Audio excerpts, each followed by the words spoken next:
Hello, Pastor Steve Waldron here, and today we're going to look at the Apostolic Study Bible. This was a landmark in apostolic studies and scholarship. This is the first study Bible that from stem to stern, the notes and commentaries are from an apostolic viewpoint. Now, I'm excited about that. That is a great thing. Put out by Pentecostal Publishing House, been extremely successful. I think they had at least a 10,000 print run at first, and they sold out of that thing. They had to do more. I like the first 1,000 edition. They had special leather signings by the different people that were contributors. So let's take a look in here. This is the box. You can see it's just a basic white box, kind of black, light blue. It's nice, and it fits. They've got kind of a theme on several of their products. This fits with that theme. So this is a Word AFlame Apostolic Study Bible, and it is in genuine leather. It comes with a two-piece cover. Now, we'll put out the many good, some of the bad that's in there. The worst thing, well, two bad things. The first bad thing that you notice is they did not get this printed by a major publisher. And so they did it themselves, saved a little bit of money, but if you use it any length of time at all, the ribbon marker goes completely crazy. I don't know if you can see that, but the ribbon marker is a nightmare. And now that's not a deal breaker. We go with what's on the inside. You can just cut the ribbon marker out.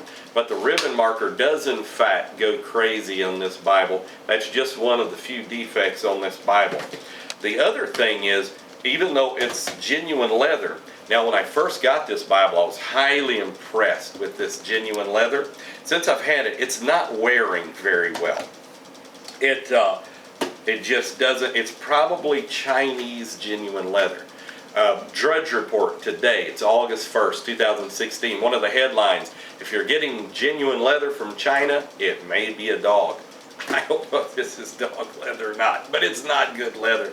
And talking to the folks at Thomas Nelson, they admit that. They're like, yeah, we don't buy leathers from China any longer for various reasons. They're just not a good leather. It doesn't have Holy Bible on the front. It is in King James Version. Nice gold lettering. Has the gold trim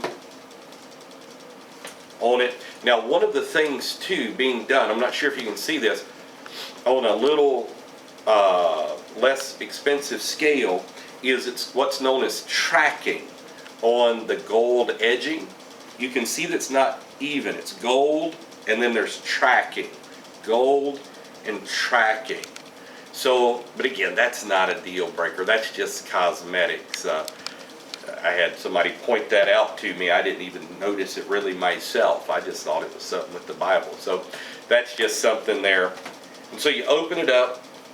You can see where I've been doing some notes, doing some research. I have not read through every note. My goal is to read through every note. Has a good presentation page. Good stuff. Robin Johnston, PhD, General Editor. Leanne Alexander, Master of Arts. She did a lot of the editing. Gives a list of where the signature articles are, which I like a lot of those signature articles. And then it just has a page showing who and all contributed to this. The design team, other things, the people who contributed about this, how to use it, why this is a special Bible. Obviously, it's unique for its, apostolic emphasis. It doesn't just have one ribbon marker. So let's get into the context. It'll say, how to use it. It has a little thing here, how to use it. Has your traditional, list of abbreviations, what page all the books of the Bible are on. And then Brother Bernard wrote an apostolic approach to Scripture. Now, in a lot of ways, this is very academic. And that would be one of the things about this Bible. I would say it is not written necessarily with the Sunday school teacher, the average saint in mind. I would say it was written on a fairly academic level. And so you get into the Bible. I like how they did the outlines before the books. Just very good. Not real extensive things in the introductions, but it has introductions nonetheless. But it does have quite a bit, as you can tell, of apostolic commentary. Apostolic commentary. And I like the headings that it's got, the paragraph headings when it changes subject. Very deep, dark print at the top, letting you know where you're at. And one of the places where this Bible really shines is the print size. I think this is 10-point print. So most study Bibles are not going to have large print in them. But this is going to have, I would consider this, on the smaller end of the scale of large print. But I would still consider it large print. So I think this Bible really shines in readability. Now, one of the things that it did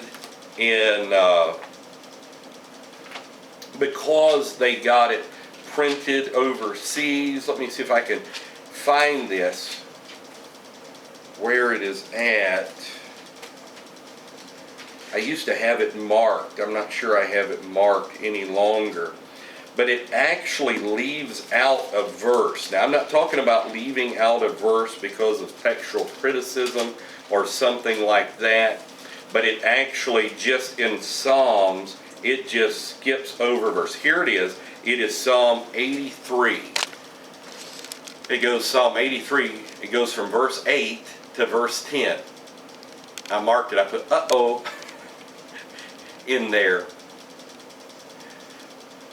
So again, you just have to know that thing is missing. Psalm 83 verse 9 is not here. Now, I would say Brother Bernard on so many of these articles, like the one on holiness, I'll get that up here, just hit a major home run. But now, I enjoy reading Brother Bernard anyhow. Let me read you some of these articles. Living in Covenant by Brother Norris, Holiness by Brother Bernard, The Shema by David Norris, Miracles by Jerry Jones, that's excellent. Divine Healing by Brother Johnston, The End Times by David Norris. Now, I did want to say one thing I do appreciate this Bible is it does take a very rapture-centric view. And it's not, that Jesus is, amillennial or postmillennial or something like that. The new birth, the Holy Spirit, Pentecostal reading of Acts, the gifts of the Spirit, and the oneness of God. And of course, Brother Bernard is going to do a fantastic job on all of these, the new birth. But let me look up like holiness, for example. I've got to do another review on Brother Bernard's new book, too. I'm almost through with it. I did when I first got it. But I mean, this is just good. Like Christian disciplines, the pursuit of holiness. You can see I just marked this thing up. Putting little things good.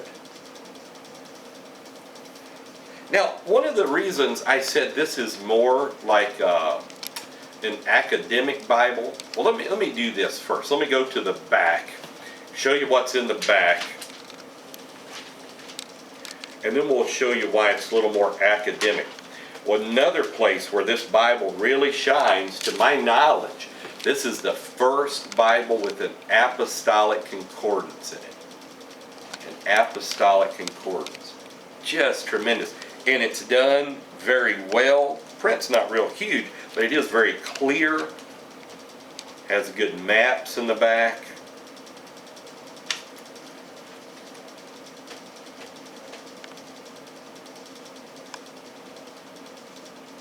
It kind of goes with the northern route where they still went through a little body of water here, but not through the body of the Red Sea, but it still went through water here on the Exodus and that kind of thing. So it has good maps. I like the pages to write in the back, blank pages. It has several of those. I gave one of these to every minister in our church at the time. when they came out, because I mean, what a great thing. I think they're $89.99. General Conference coming up, you'll probably be able to buy them a little less expensive there. Let's see here. Some of the things why I would say this is a little more